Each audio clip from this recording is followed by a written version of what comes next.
Here are my choices for the 6 worst books that Abby narrated in the Babysitter's Club series. My list of good Abby books has only 5 books, so she has more books I disliked than I liked. Number 6, Abby's Twin. When Abby's sister gets scoliosis, Abby decides to be extra nice to her. The problem is that Abby's an idiot who doesn't know how to be nice. She's rude and mean to Anna for the entire book. It's painful to read about Abby being so cruel to her sister. For example, Anna watches a concert on TV. Abby tries to help by turning off the TV and playing video games instead. Multiple times, Anna says, "Stop, Abby, I want to watch the concert." Abby ignores Anna, figuring that she's lying. The story makes no sense. Abby is not that stupid. She should know her twin sister likes music. Even if she didn't know that information, Anna tells her multiple times, why didn't Abby listen? Eventually, Anna tells Abby to stop smothering her, and Abby learns to be less overprotective. To its credit, this book is well written. I didn't like it. I couldn't put up with how Abby's so stupid, selfish, and rude for most of the story. Number 5, Abby's Un-Valentine. Abby complains constantly in this book, which makes it unpleasant to read. She's mad because she hates Valentine's Day, and I don't think enough thought was put into her motivation.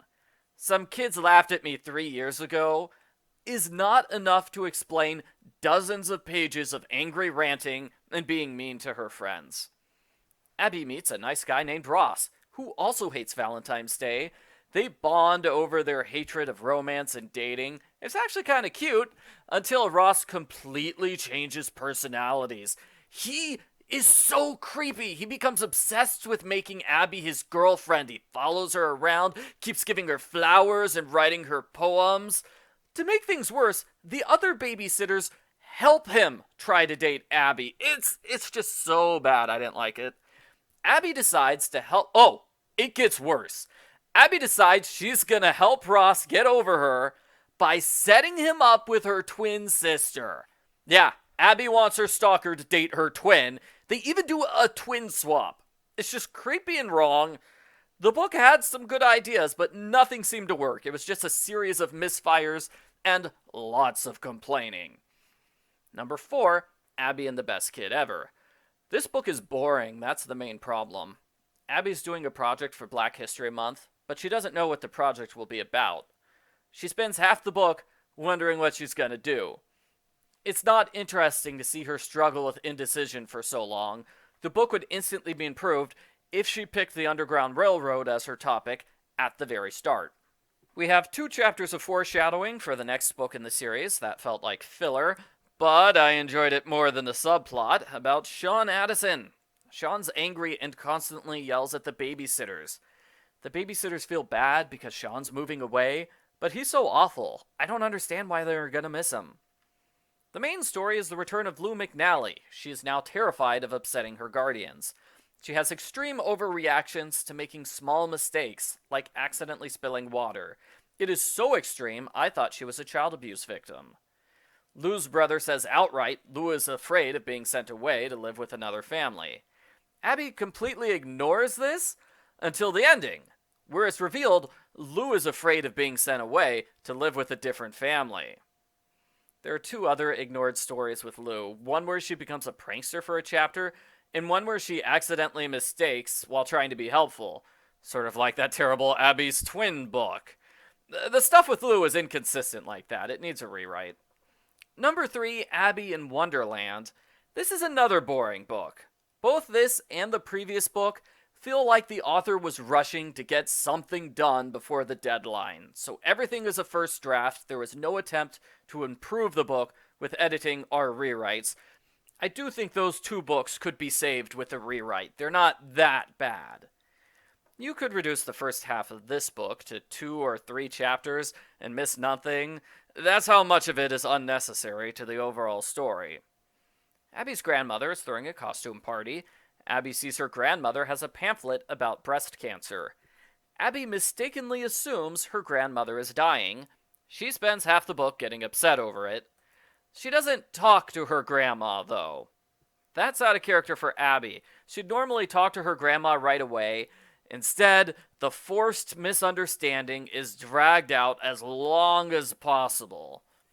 The importance of family is a big theme in the book, which is kind of odd considering that Abby totally ignores her mom and sister the entire time. Number 2, Abby and the Mystery Baby. I mainly dislike this mystery because of the setup. An unknown baby appears on Abby's doorstep. 5 people thoroughly search the baby's car seat. None of them notice there's a letter inside.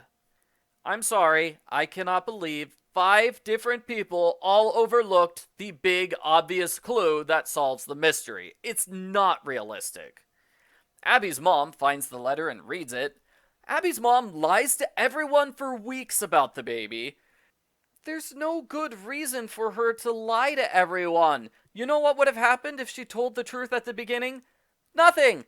Nothing bad would have happened. She had no reason to lie. The mystery is so forced. I don't like it. A big clue is a receipt belonging to M. Goldberg. Towards the end, Abby reveals she's got an aunt named Miriam Goldberg. Aunt Miriam has never been mentioned before this point. She wasn't even mentioned in the Bat Mitzvah book, where Abby made a point of listing all her relatives. So that's another forced element to the mystery. The culprit is Abby's aunt, who she has never talked about, just so we can have a surprise culprit. It's a bad, forced mystery. Number 1, Abby the Bad Sport. This book is so obviously terrible, I have no idea how it got published. The story is that Abby's playing soccer with the Special Olympics. Most of the players on the team have mental retardation. Abby hates these players. She complains that they're dumb and bad at soccer. She especially hates Erin. Abby constantly complains about Erin, she's mean to her, and she yells an insult about Erin's mental abilities in front of a large crowd. Yes, Abby publicly insults someone for being disabled. It's really terrible. Abby's uncharacteristically mean for the entire book. Normally she's a joker, not a jerk. Abby doesn't want to play defense, so she ignores the coach and plays the wrong position. When that doesn't work, she blames her teammates for her mistakes. In the end, Abby learns being a good teammate is more important than winning. I thought the resolution is a little sloppy, as Abby's big change of heart is unprompted. But still, it's a book where the main character hates disabled people for being disabled.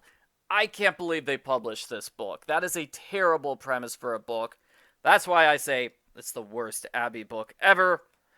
Feel free to leave a comment on this video telling me your thoughts about Abby. Did she have a book you especially liked or disliked?